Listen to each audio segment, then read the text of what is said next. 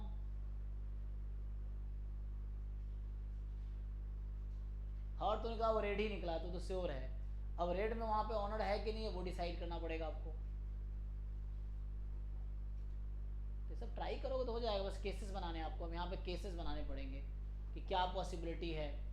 मान लो E1 है कि ये जो हर्ट था ऑनर कार्ड नहीं है, ये रेड है ऑनर कार्ड नहीं है एग्जाम्पल के लिए। फिर ऐसे ही टोटल पॉसिबिलिटी जितने लिख लो ना, पूरा पॉसिबिलिटी क्या क्या लिख सकते हो। हर्ट्स है, ऑनर कार्ड है, रेड ऑनर कार्ड है, इस तरह से टोटल जितनी पॉसिबिलिटी हैं केसेस बना के एक एक करके सबकी प्रॉपर्टी निकालो 1 by 1। तो क्योंकि यहाँ पे आके फंस जाएंगे ना अब, तो यहाँ अब केसेस हैं, यहाँ पता चलेगा कि ये क्या है, इस पर डिपेंड करेगा। तो यहाँ पे एक्चुअली आप जो सॉल्व कर रहे हो इज लाइक जैसे E1 intersection E2 intersection E3 ये है। अब इसमें तुम्हें देखना पड़ेगा क्या क्या हुआ है, तो जितनी पॉसिबिलिटी है उसके हिसाब से ब्रेक करो। या मैं अगर इसको इवेंट ना बोलूँ, इसको इवेंट ए बोल दूँ, तो जितने भी पार्टीशंस बनेंगे मान लो E1 E2 En बनेंगे। जो आपको एक्चुअली फाइंड करना है वो मान लो इवेंट ए है, जो आपको फाइंड करना वो ए है। So what is probability of ए,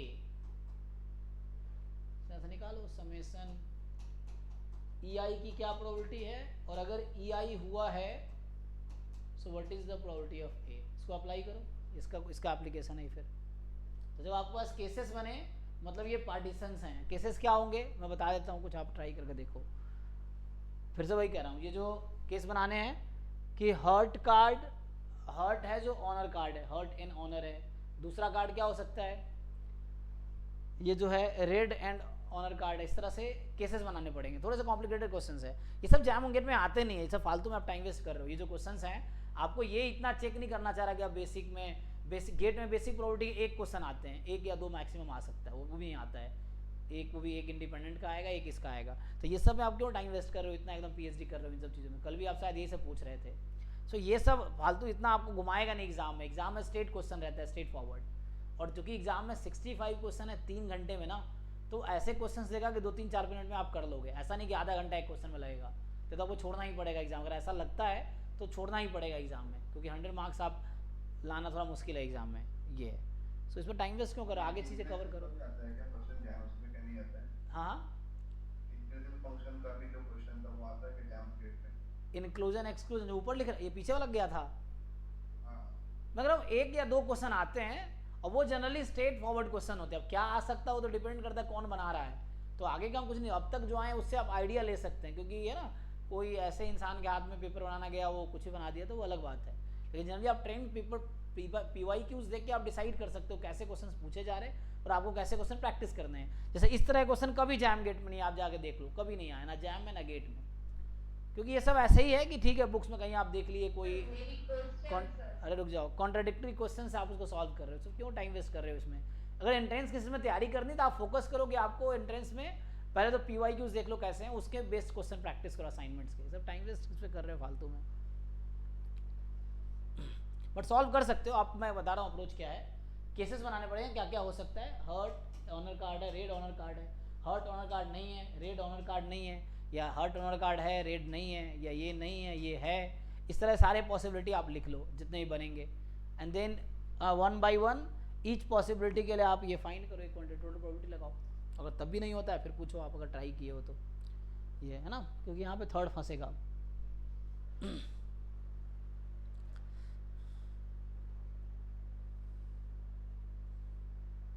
किसका रह गया, देख क्वेश्चन अभी, रुको अमन का भी देखते हैं।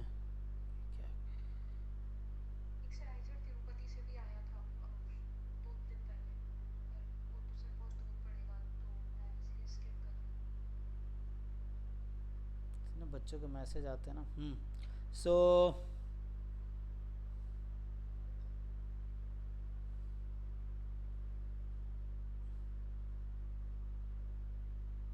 क्लब पे हो ना, एक तो अर्का का एक क्वेश्चन डिस्कस किया। हाँ जी अमन, तुम्हें क्या डाउट है इसमें बताओ। 5वां क्वेश्चन ना, हाँ क्या बोल रहा है ये। An archer makes 10 independent attempt at a target and his probability of hitting the target at each attempt is 5/6. So hit मतलब सक्सेस की probability 5/6 है, फेलियर की probability 1/6 है. The conditional probability that his last 2 attempts are successful given that he has a total 7 successful attempt. तुम्हें पता है कि इसका टोटल 7 सक्सेसफुल अटेम्प्ट है और क्या प्रोबेबिलिटी कि लास्ट के 2 अटेम्प्ट सक्सेसफुल होगा. तो इसको कंडीशन से सॉल्व करो. इसमें क्या डाउट आया है, मतलब तुमने क्या किया इसमें?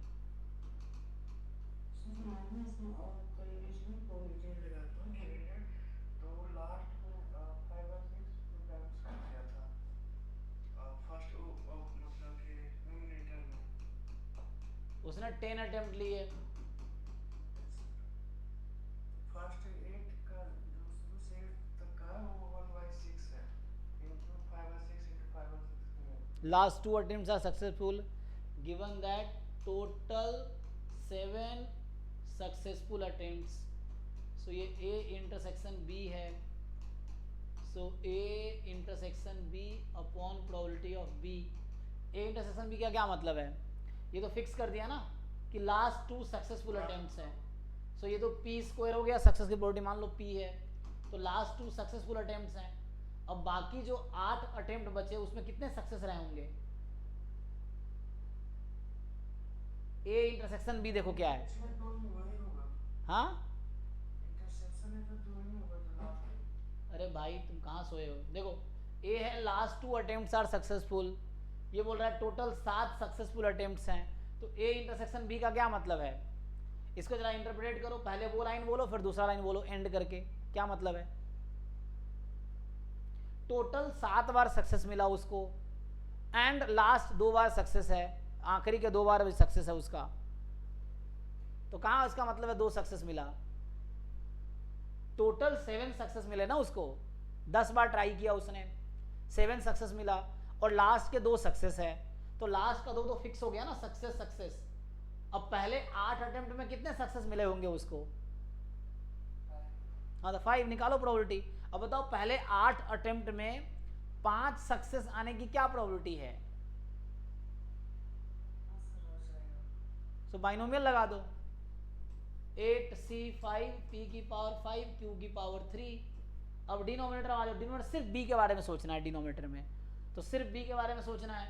टोटल 7 सक्सेसफुल अटेम्प्ट है. ट्राई कितने बार किया? 10 बार. 10 बार में 7 बार सक्सेस आने की क्या प्रोबेबिलिटी है? 10c7 p की पावर 7 q की पावर 3. सॉल्व कर लो, हो गया.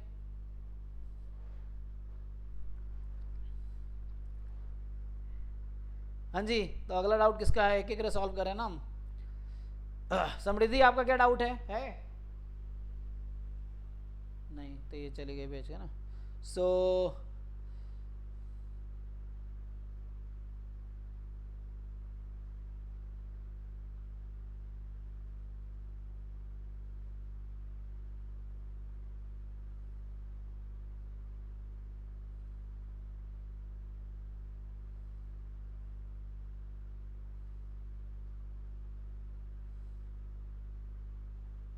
हाँ जी बताओ सियानी, अगला किसका डाउट है? किसका टर्न है? अर्का है. अर्का तुम्हारा नेक्स्ट डाउट क्या है भाई? चला गया है ना. बताओ.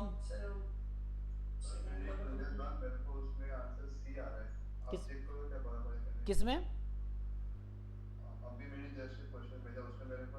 अच्छा सी वाला ये आप भेज रहे हैं. अच्छा अच्छा ठीक है. तो इसमें तो आसान क्वेश्चन है ना. सी आ रहा तो सी सही होगा. आपको खुद पे भरोसा नहीं है? क्या किया आपने? नहीं तो गलत दे सकता है, कोई दिक्कत नहीं. आंसर की भी हम आप जैसे कोई लोग बनाते हैं, चेक कर लेते हैं. सो क्या किया आपने? डिफरेंशिएट किया वो दोनों तरफ एक्स के रेस्पेक्ट में. सो क्या बना? तो आपने जो किया सही है. गलत आंसर गलत भी रहता है. इवन कई बार एग्जाम में गलत आंसर रहते हैं, कोई दिक्कत नहीं है. ये आ गया ना? आपने इसी को सॉल्व किए होंगे. हाँ तो जो आंसर होगा वही पॉसिबल है. इसमें ये आ गया ना. एक्स स्क्वायर को टी ले लो या एक्स स्क्वायर को फैक्टराइज कर लो. दोनों 4 होंगे फैक्टर्स.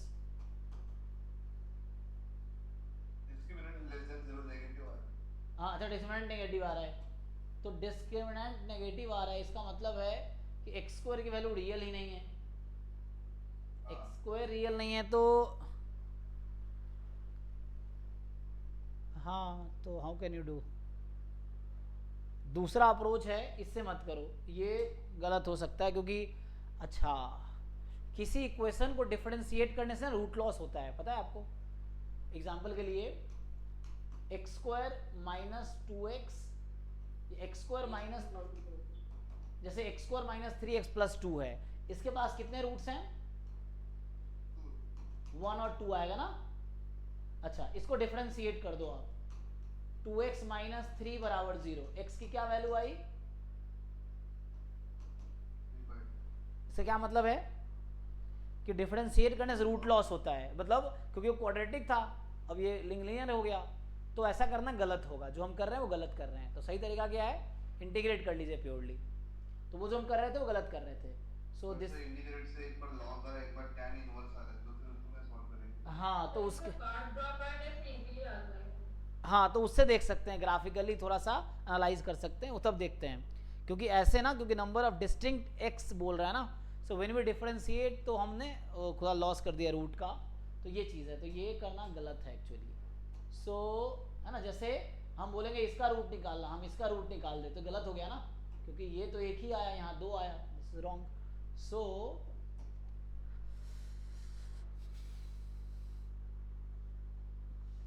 तो आपने क्या किया, इसको t की पावर 4 को अच्छा यहाँ पे इसको पावर कॉमन लिमिट। हाँ, ये थोड़ा सा लेंदी इंटीग्रेशन है ना इसका, तो नीचे से टी स्क्वायर कॉमन ले लिया आपने, फिर x प्लस 1 बाय स्क्वायर पर t डाला और एक बार x minus 1 bye square t डाला, ऊपर नीचे plus 1 bye square minus plus करके। इसका इंटीग्रेशन मुझे याद, हम लोग बच्चों को कराते थे। So you right like this, ठीक है, यू राइट लाइक दिस, या t है तो t लिख लो, मान लो t है 2t स्क्वायर। सो इसको आप लिखो t स्क्वायर प्लस 1 एक बार, and 1 plus t4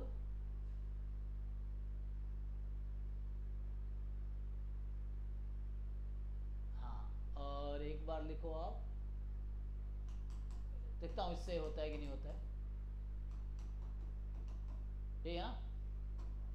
so now so dt, ठीक है। अब आप इसको सॉल्व करेंगे तो यहाँ टी स्क्वायर कॉमन ले लीजिए, यहाँ से t कॉमन लीजिए, और this can be written what, t square plus 1 by t square अगर कॉमन ले आते हैं। हाँ एक मिनट, टी स्क्वायर प्लस और 1 फिर ऊपर उसका डेरिवेटिव प्रेजेंट है t माइनस 1 बाय। तो इस तरह से कुछ बनाना पड़ेगा। इस स्क्वायर को जेड पकड़ लीजिए ना, किसमें? ठीक है, फिर तो आएगा 1 प्लस जेड स्क्वायर, हाँ, तो ऊपर में आएगा 2z square dz। 2z square dz, तेरे को भी रूट z लिखना पड़ेगा ना आफ्टर डेरिवेटिव। हाँ वो तो फिर वो आ जाएगा ना, तो नहीं, हमने इस तरह से अगर इंटीग्रेट करना चाहूँ तो इंटीग्रेट होगा इस तरह से इंडिविजुअली? नहीं,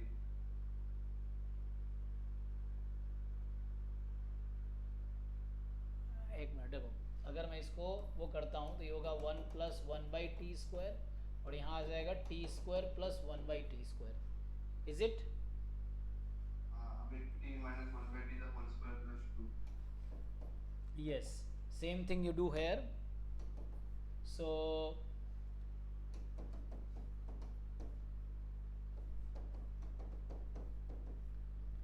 ठीक, टी स्क्वायर से डिवाइड किया न्यूमरेटर एंड डिनोमिनेटर को। सो नाउ यहाँ जब आप करेंगे, so I can write this as, ये किसका डेरिवेटिव है?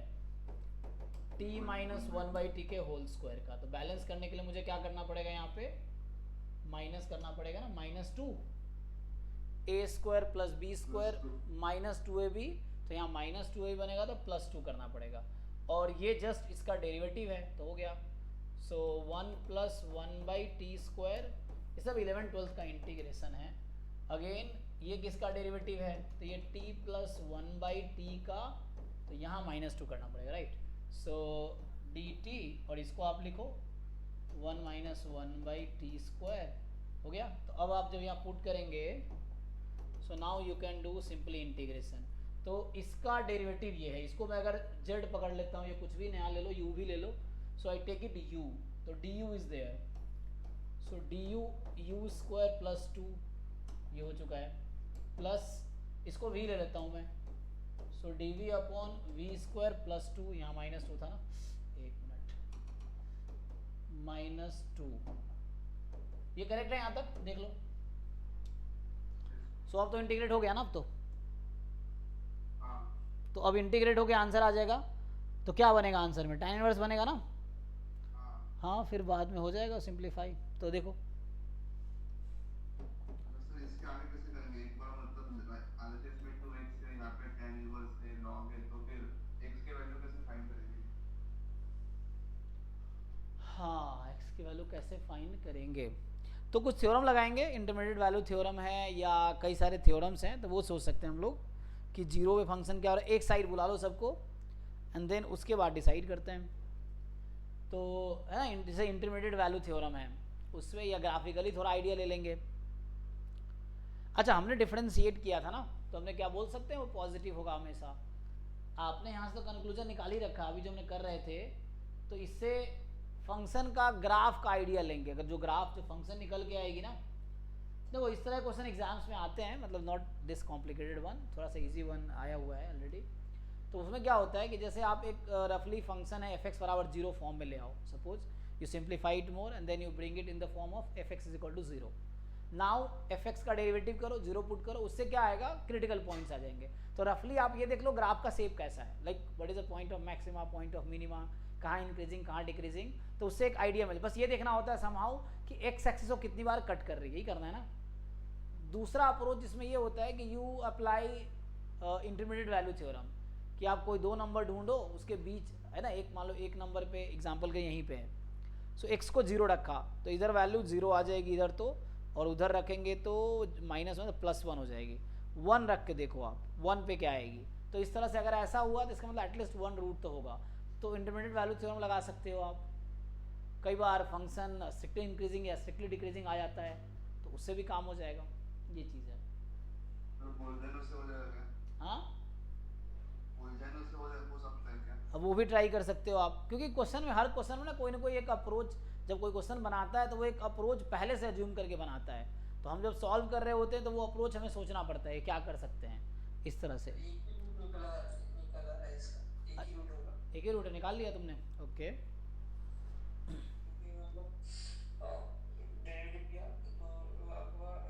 फंक्शन जो है सर, फंक्शन हमने ऐसे क्यों नहीं किया कि उसको ना z² को हमने अगर अच्छा यहीं पे देख लो, एक मिनट, मैं यहीं पे इसी को कंटिन्यू करता हूँ, इसी सॉल्यूशन को अगर कंटिन्यू करूँ, सो हमने क्या किया actually, our function was this one. देखो इस अप्रोच को मैं बात कर रहा था। सो अगर हम इस अप्रोच के साथ चले, सो -2x + 1 = 0, ये है ना। सो ये कुछ ऐसा आ गया, f(x) = 0, ऐसा आ गया ना,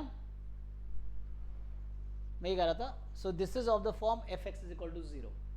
अब आप f' निकालते हैं तो क्या होता है, ये आया था ना आपका। सो अब डिफरेंशिएट कर लो, तो ये आया था x² अपॉन 1 + x4, ठीक है। एंड यहाँ से क्या है, -2 = 0, तो इक्वेशन क्या निकल के आएगी,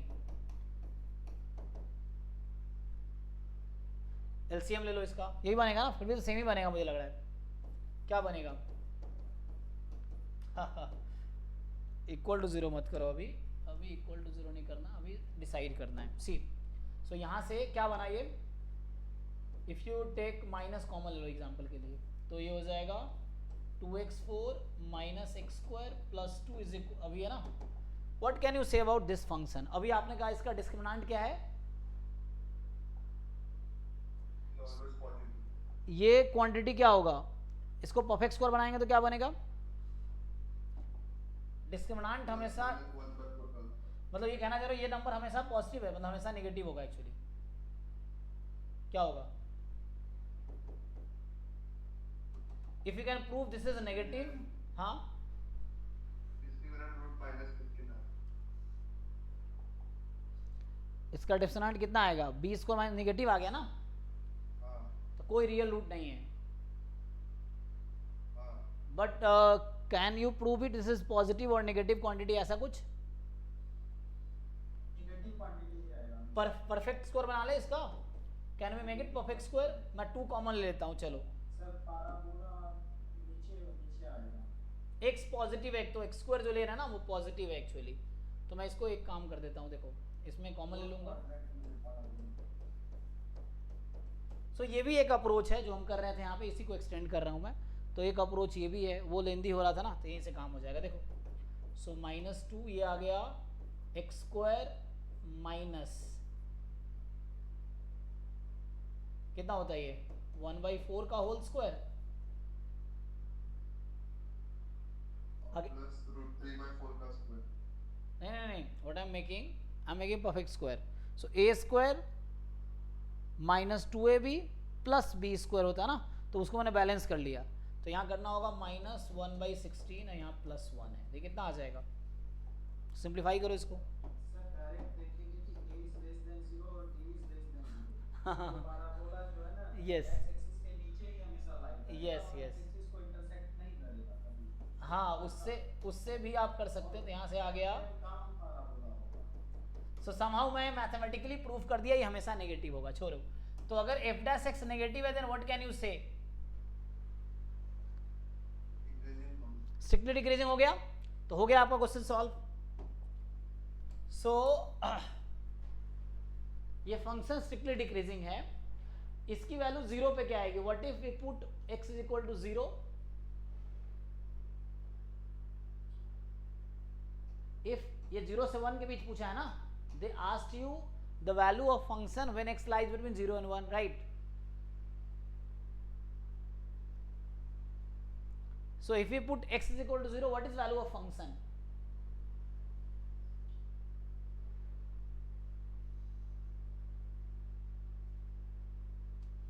अरे यार इतना टाइम थोड़ी लगेगा।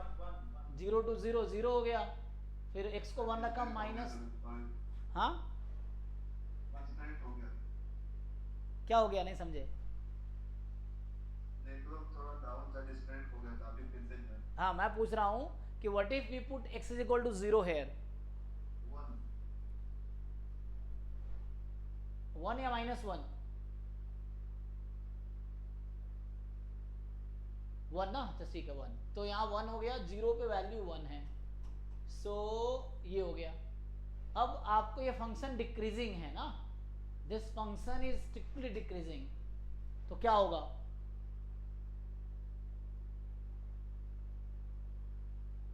ग्राफ डाउनवर्ड है। अब ये डिसाइड करना पड़ेगा ऐसा कट करेगा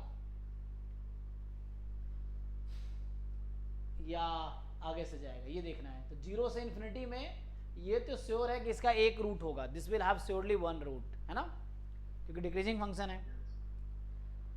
but the thing is they ask between 0 and 1, तो 0 से 1 में इसकी वैल्यू कितनी आ जाएगी? अगर 1 रखूं x को तो वैल्यू क्या मिलेगी?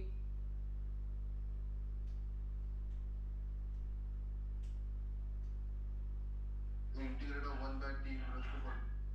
हाँ मतलब सॉल्व कर सकते हो, आई थिंक ये नेगेटिव आ जाएगी। सो सपोज आप x को यहाँ 1 रखते हो, if you get the negative number so it will have 1 root in that case, ठीक है ना। सो आइडिया है ना, तो इतना लंबा इंटीग्रेट करने का जरूरत था नहीं पड़ा, लेकिन फिर भी यहाँ पे ना, सो वी जस्ट हमने एक ग्राफ का रफली आइडिया लिया। This function is strictly decreasing function, strictly decreasing function है, तो उससे एक रूट आ जाएगा मुझे लगता है, आई थिंक सो। बट एक चीज आपको वेरीफाई करना बाकी है कि 1 पे वैल्यू नेगेटिव आएगी, तब जाके ऐसा होगा। अगर 1 पे वैल्यू पॉजिटिव आ गई फॉर एग्जांपल, तो ग्राफ ऐसी हो जाएगी, समझ लो ना। अगर x को 1 रखने पे वैल्यू पॉजिटिव आई तो ग्राफ इधर से जाएगी ना, और अगर नेगेटिव आई तो इधर से जाएगी, ये है। सो आप इंटीग्रेट तो कर पा रहे थे ना, आप इंटीग्रेट कर पा रहे थे उसको, ये just put x is equal to 1, calculator use करो, देन यू कैन डिसाइड कि नेगेटिव है कि पॉजिटिव है। सो अगर x को 1 रखने पे पॉजिटिव आ रही है, then it has no root between 0 and 1, अगर x को 1 रखने पर नेगेटिव वैल्यू आ जा रही है, some negative point is there, then it मतलब ये बीच में ही कट कर रही है, then it has one root. चलो एटलीस्ट सॉल्यूशन हो गया ना, ठीक है। So this is one approach. वो लेंदी अप्रोच था, दिस वाज लेंदी अप्रोच, तो इसको छोड़ दो। सर लिमिट का डीपीपी क्वेश्चन वगैरह फोल्डर में आपका जो ड्राइव है उसमें एक बार खोल के बता दीजिए सर कैसे सर्च करेंगे, क्योंकि किसी भी टॉपिक का जैसे अगर स्टोकास्टिक का डीपीपी निकालना है, क्वेश्चंस निकालना है, प्रैक्टिस करनी है, कल के सर तो एक बात सर पूछनी वो थी रुको रुको, हाँ सर। सर जो बोल रहे थे सर, जो क्वेश्चन है कल क्या एक्स्ट्रा क्लास होगा, वो 6 PM की क्लास जी जी जी, कल 5 PM से क्लास होगा, 5 to 6:30 डाउट क्लास अभी भेजता हूँ शेड्यूल में। हाँ इनको ये डीपीपी आपको देखना है, डीपीपी कैसे है। तो डीपीपी के लिए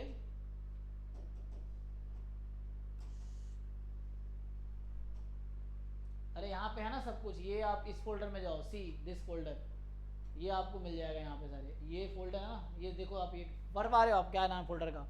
यस सर पीवाईक्यू हाँ इसके अंदर है ना, इसके अंदर होंगे स्टोकेस्टिक के भी होंगे पीवाईक्यू। और डीपीपी अगर चाहिए तो हाँ डीपीपी से ही बन रहे हैं। गेट का पिछले साल चूंकि हमने ज़्यादा फोकस मेरा जैम पे ही था पिछले साल, तो गेट का अलग से बैच नहीं था, तो स्टोकेस्ट्रिक या नॉन पैरामीट्रिक या ये सब हमने जनरली जो पीवाईक्यूज था उतना ही कराया था। फिर बुक जो करा रहे थे, जैसे बुक हम फॉलो करते बुक के, डिफरेंशियल इक्वेशन का होगा सर। हाँ हाँ हाँ, तो जो एक्स्ट्रा सिलेबस के हैं उसके बहुत ज़्यादा क्वेश्चंस नहीं होंगे डीपीपी के, क्योंकि हमने इतना बनवाए ही नहीं थे, क्योंकि वो जस्ट पीवाईक्यू करवाया था और जो बुक फॉलो कर रहे थे, बुक के क्वेश्चन बच्चे कर रहे थे, वो चीज़ है। सर इसमें कैसे सर्च करेंगे डिफरेंशियल इक्वेशन का डीपीपी अगर चाहिए? Differential equation, differential calculus, differential calculus syllabus में नहीं है, डिफरेंशियल इक्वेशन नहीं है। हाँ और जो डिफरेंशियल कैलकुलस हाँ तो उसमें सर्च, यहाँ सर्च पे जाओ ना, सर्च पे डालो आ जाएगा।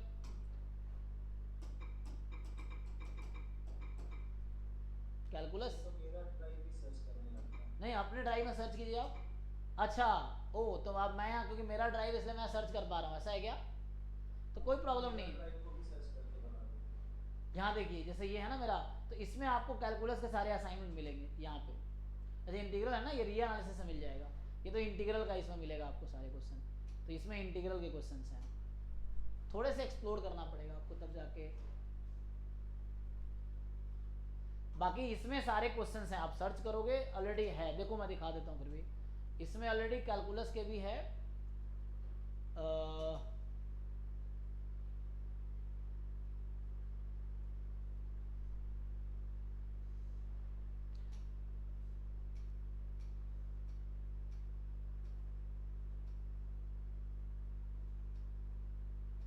कहाँ गया पीवाईक्यू असाइनमेंट टॉपिक वाइज ना।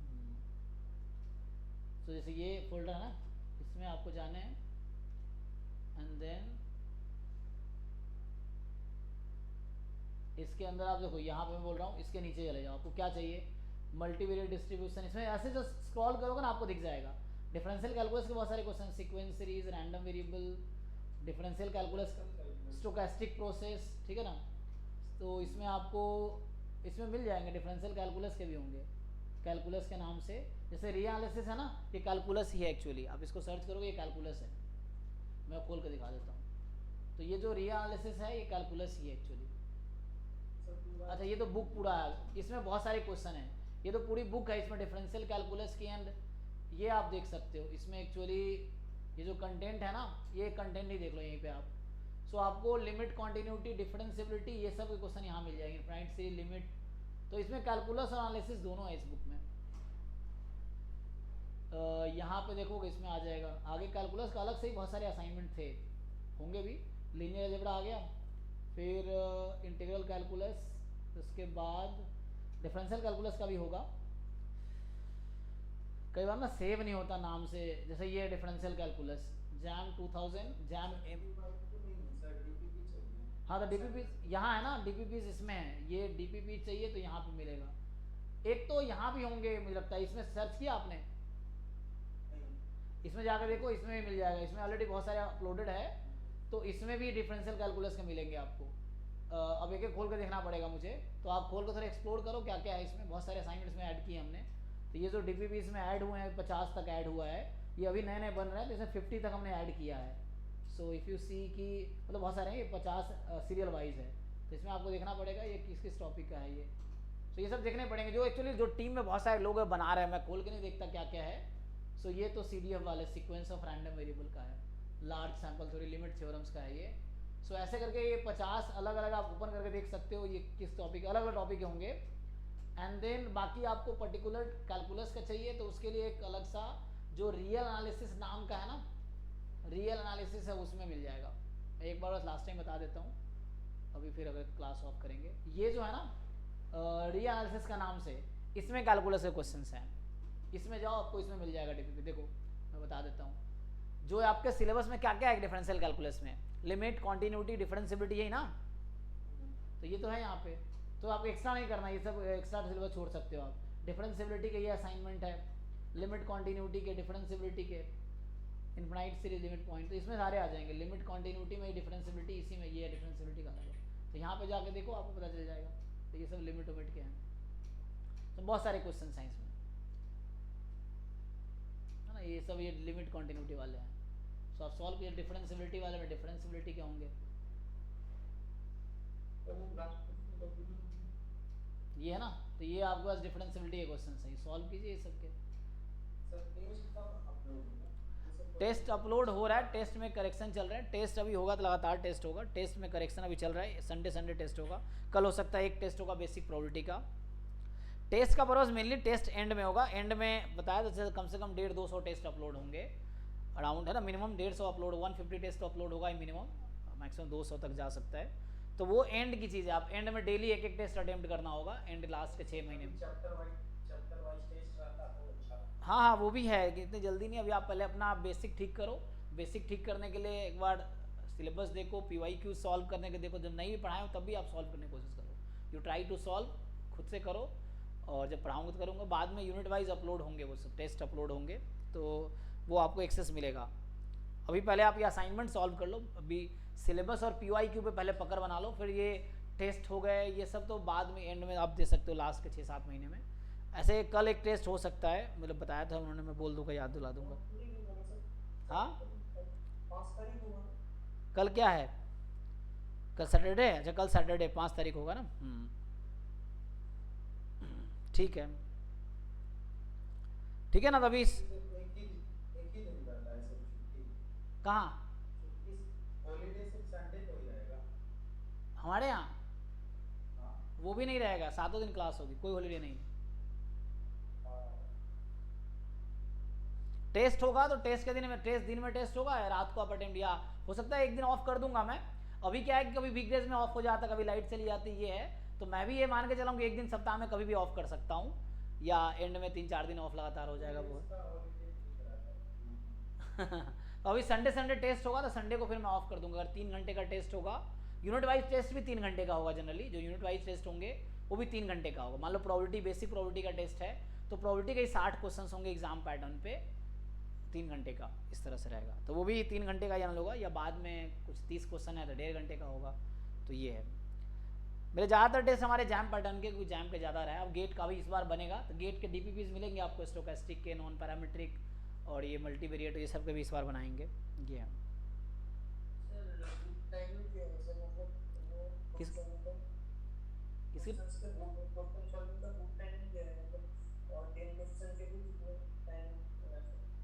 अच्छा कितना टाइम लगना चाहिए आप ये बोल रहे हो?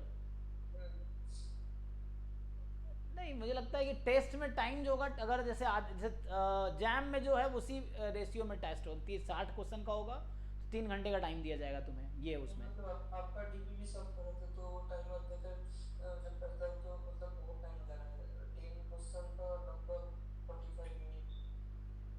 तो अभी इनिशियली ठीक है, इनिशियली कोई क्वेश्चन डिफिकल्ट भी तो है ना, क्योंकि अभी जो नया DPP बन रहे हैं उसमें बहुत डिफिकल्ट क्वेश्चन है, दैन एग्जाम लेवल से कंपेरिजन में बहुत डिफिकल्ट क्वेश्चन है। तो जो हमारा जो DPP बना रहा है मैं बता दूँ, पवन है जो IIT कानपुर से पास आउट है, अभी सुभाजीत है जो IIT बॉम्बे में अभी 2nd ईयर में है।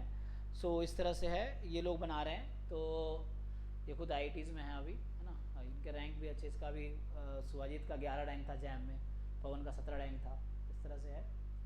सो तो ये लोग बना रहे हैं, तभी क्वेश्चन डिफिकल्ट होंगे तो थोड़ा टाइम लगेगा शुरू में, लेकिन तुम्हें PYQ फिर आसान लगेगा, जब PYQ से हो तो बहुत आसान लगेगा उसके लिए, जब DPPs में लगेंगे तो इनिशियली कोशिश टाइम दो, कोई दिक्कत नहीं है, अभी सीखना है ना, तो टाइम का इशू नहीं है, लर्निंग इंपॉर्टेंट है, क्वेश्चन सॉल्व होना इंपॉर्टेंट है, टाइम तो एंड में तुम्हें मैनेज करना, लास्ट के 6 महीने जब टेस्ट दोगे ना तब मैनेज करना सीखना है। अभी आप जस्ट सीखने में फोकस करो, टाइम दो, सीखो, जो नहीं हो रहा डिस्कस करो, ठीक है।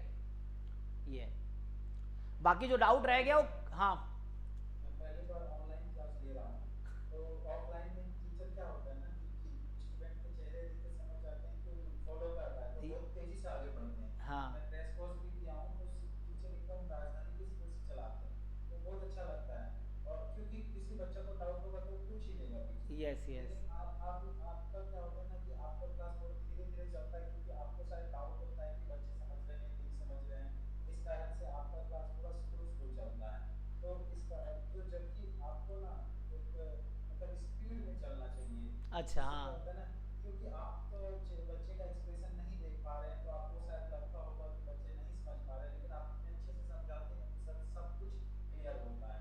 तो इतना नहीं ये तो अच्छा है। मतलब हाँ, तो इसलिए आपको ये नहीं सोचना है कि वो समझ रहा है कि नहीं, बस आपको तेजी से आगे बढ़ना है। और नेक्स्ट क्वेश्चन जब रखते हैं और जब आंसर आता है तो आपको पता चल ही जाएगा कि अगर स्टूडेंट आंसर दे रहा है इसका मतलब समझ रहा है, तो हाँ इस क्वेश्चन से ही पता चलेगा। जी जी तो जल्दी जल्दी सिलेबस कंप्लीट करके ज़्यादा से ज़्यादा क्वेश्चन क्लास में करेंगे, तो उससे क्या होगा ना कि आपको हम लोग का भी कॉन्फिडेंस बढ़ेगा और आपको भी लगेगा हाँ बच्चा जवाब दे रहा है यानी बच्चा समझ रहा है। हाँ, ये भी ठीक, धीरे अभी तो शुरुआत की है, धीरे धीरे इंक्रीज होगा, फास्ट होगा धीरे धीरे, क्योंकि क्योंकि चेहरे का एक्सप्रेशन तो आपको पता नहीं चलेगा, हाँ तो हाँ बस इसीलिए हम बता दिए कि सर सब कुछ समझ में आ रहा है, बस आप तेजी से आगे बढ़ दीजिए। हाँ उसको करेंगे। अभी इनिशियली बहुत स्लो चल रहे हैं, इनिशियली थोड़ा रहेगा, बच्चे होंगे, धीरे धीरे फास्ट हो जाएगा खुद ही। वो है कि कंप्लीट करना होगा तो खुद ही फास्ट हो जाएगा। अभी तो मेनली हाँ मतलब वो तो धीरे धीरे हो जाएगा। थोड़ा मेरा आदत भी स्लो पढ़ाने का ही है, तो अभी फास्ट नहीं है, बात 8 में थोड़ा फास्ट हो जाएगा, स्लो स्लो। अभी तो इनिशियली बच्चे पहले लैंग्वेज से कंफर्टेबल हो, या जो राइटिंग हैंड राइटिंग मेरी है उससे कंफर्टेबल हो, धीरे धीरे उसको समझ आने लगेगा मैं क्या लिख रहा हूँ, तो धीरे धीरे सब ठीक हो जाएगा, है ना। ठीक है। हाँ आप कौन से इसी को देख लीजिए जस्ट। लास्ट क्वेश्चन, तुम्हारा अभी कल भी डाउट क्लास है, कल का जो टाइम है ना, कल 5 से 6:30 डाउट क्लास ही है, ठीक है। और रात को 11 से 12 भी डाउट क्लास ही है कल, ठीक है। बाकी जो शेड्यूल टाइम है वो तो पता ही है तुम लोगों को। तो फिर भी देख क्या इसमें क्या है लास्ट वाले में बताओ। कम्युनिटी स्लाइड तो जैम वाले में जो था ना, जो पेन टैब था ना उससे थोड़ा हैंडराइटिंग खराब हो रहा था, फिर पेन टैब चेंज किए तो नया टैब है ना पूरा गद्देदार है, जो होता है ना कॉपी की तरह वो गद्देदार टैब है, तो उससे अच्छा फिर हैंडराइटिंग अच्छा बनने लगा। तो इंस्ट्रूमेंट पे भी डिपेंड करता है कि आपका हैंडराइटिंग कैसा होगा, वो इंस्ट्रूमेंट पे भी है। हाँ सही कह रहे हैं। सो ये क्या है भाई तुम्हारा doubt, how many 7 digit numbers are there such that the digits are distinct integers taken how many 7 digit numbers are there such that the digits are distinct integer taken from the set S जो कि 1 to 9 है, and such that the integer 5 and 6 do not appear consecutively in either order। तो sir मैंने इसको ऐसे किया कि मतलब how many total number of voice ये भी ऐसा किया कि मतलब अब अगर 9p7 तो 9p उसके बाद मैंने किया कि how many voice that they will be consecutive.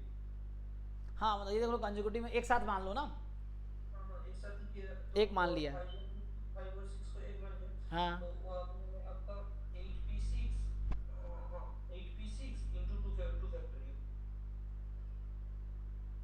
8p6 into 2 factorial. अच्छा ठीक है हाँ।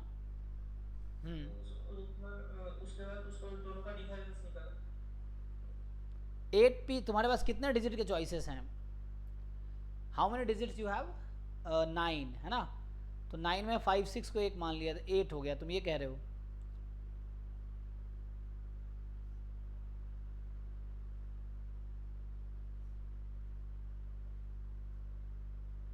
सर हम जब बुक सेल्फ का टाइप मैप करते हैं या फिर एक मैन और एक वोमेन एक साथ बैठा है उसके टाइप में मैथ करते हैं, तो वहाँ पर भी हम ऐसे ही तो करते हैं, तो उसको एक मान लेते हैं और बाकी को हम देखते हैं कि इसने बस ये कहा है कि such that integer 5 6 do not appear consecutive in either order.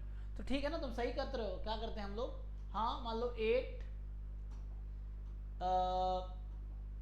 8 numbers को अरेंज करने के ना तरीके हैं, 8 numbers can be arranged in how many way? अच्छा 8 में तो तुम्हें नंबर्स तो हमें बनाने डिजिट है, कितने डिजिट के नंबर बनाने हैं? 7 डिजिट के ना। तो 2 को 1 मान लिया तो 8p6 ये कह रहे हो तुम, permutation of 6 object taken 8 at a time ना, और इनटू 2 फैक्टोरियल। तो ये क्या हो गया, जब वो दोनों साथ में, तो घटा दो इसको, किसमें से घटाओगे?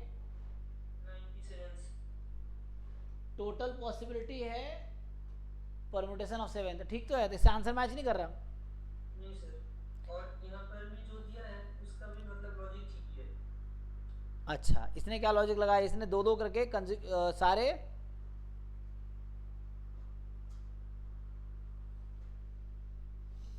मतलब ये दोनों को एक मान लिया, और मतलब वहाँ पे जो 6 है वहाँ पर एक को चूज कर लिए, ठीक है।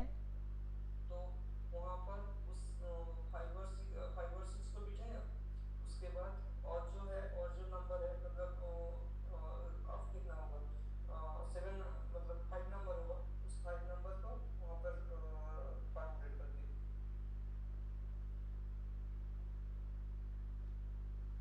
7p5 ways।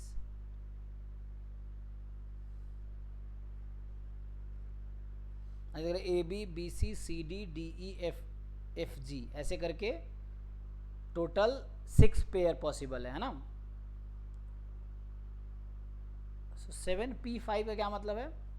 Filling the remaining 5 places. अच्छा, मतलब वो जो 5 6 है उसको पहले बिठा दिया, और जो 5 है 5 नंबर में, बाकी 5 नंबर है उसको परमुटेट कर दिया।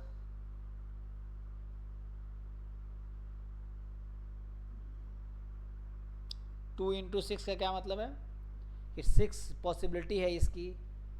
अच्छा, और मतलब वो जो 5 6 नंबर है उसको तो एक माना, तो 6 पॉसिबिलिटीज होगा उसके पास। इसका भी लॉजिक तो ठीक ही है, तो आंसर नहीं आया, सेम आंसर नहीं आया। नहीं, दोनों दोनों अलग अलग अप्रोच लगा रहे हैं ना, तो यहाँ अलग अप्रोच से अलग अलग आंसर आएगा, क्योंकि हम अलग तरीके से सोच रहे हैं, ये अलग तरीके से सोच रहा है। हो सकता है इनका भी गलत हो, कोई एक ही सही होगा ना अगर अलग आंसर आ रहा है तो। ये हमारा भी कुछ गलती हो सकता है। तो हम लोग जस्ट अरेंज कर रहे हैं 7 नंबर आउट ऑफ, तो ये n1, अरे n2 तो सेम ही है हमारा, n2 जो इनका है वो हमारा भी है, n1 अलग है ना। ओके,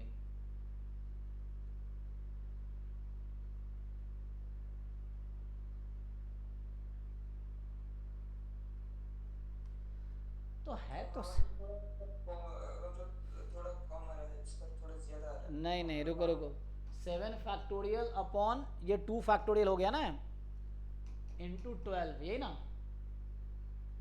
इनका जो है, इनका जो आंसर आ रहा है यही आ रहा है। 7p5 कितना होता है, यही ना। तो ये कितना आ गया, ये 7 फैक्टोरियल इंटू 6 आ गया। अच्छा, इसको सॉल्व करेंगे तो क्या आएगा, 8 फैक्टोरियल अपॉन 2 फैक्टोरियल इंटू 2, तो ये कट के 8 फैक्टोरियल आ गया। सो यहाँ एक्चुअली 8 ओ, तो अगर ये 6 8 हो जाता तो काम हो जाता, तो इन्होंने तो 12 से मल्टीप्लाई किया है।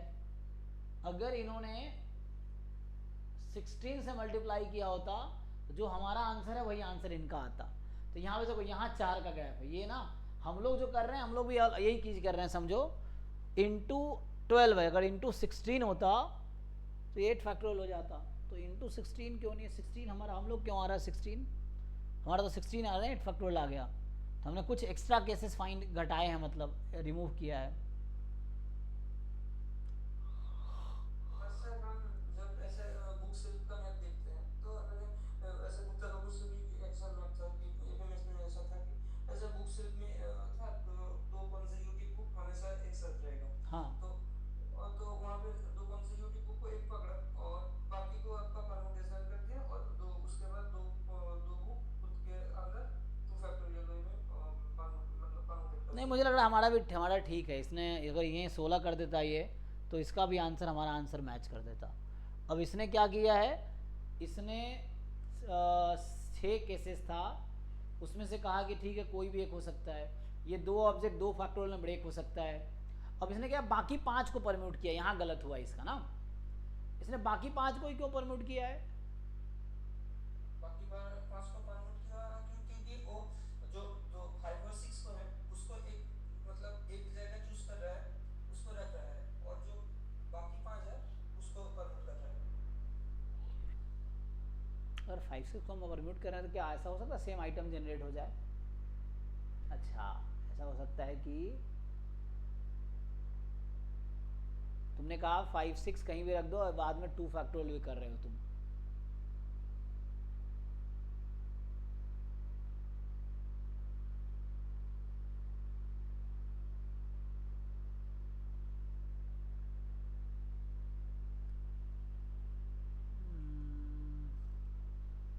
नहीं तो प्रॉब्लम्स अच्छे हैं इसमें, अब इनका सॉल्यूशन गलत मैं कैसे बोल सकता हूँ, है ना?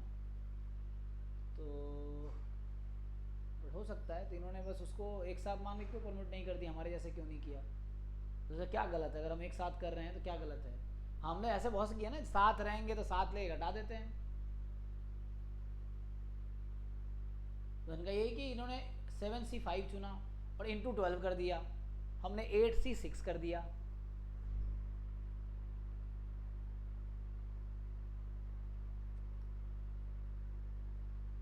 बाकी 5 को ही अरेंज कर रहा है, इसको अरेंज नहीं कर रहा है एक्चुअली, इसको बस ऐसे ले रहा है कि ठीक है मैं पेयर जो पॉसिबल है वो ले लूँगा। हमने ये कहा कि दोनों को साथ में रख लो और उसको परमुटेशन कर दो। परमुटेशन में क्या होता है कि अरेंज करो पोजीशन को, तो पोजीशन को अरेंज करोगे तो 5 6 और 6 5 दोनों आएगा।